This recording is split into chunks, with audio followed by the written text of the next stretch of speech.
What was the biggest adjustment psychologically, emotionally, that you had to accommodate?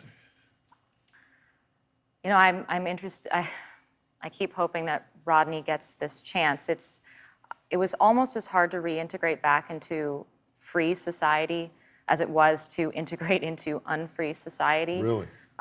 Yes, having your whole life regulated down to you can't take a shower without someone monitoring you changes you.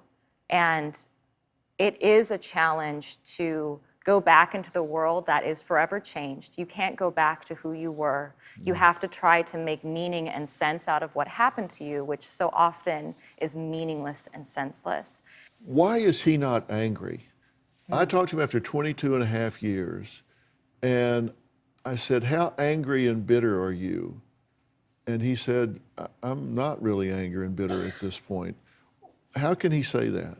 You've been locked up like that. How can he say that? Right now, he is I mean, look at him.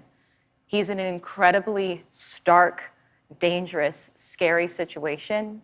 And at least in my experience, you can't indulge your worst emotions when you're surviving. Has it changed you forever? Yes. Yeah, understatement, yes. I mean... You don't get over this. No. I mean, this is a grief and a trauma that all wrongfully convicted people carry with them for the rest of their life. I have a podcast called The Truth About True Crime that I do with my partner, Christopher, and we look at different cases and try to really humanize the people that are at the center of them. Right. All right, let's take a break here.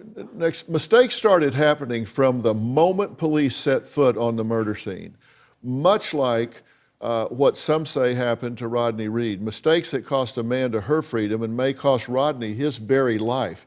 Plus, I'm going to introduce you to the music executive who has dedicated his life, we're talking about over 25 years, for fighting for people like Amanda and Rodney. He's going to join us next. We'll be right back.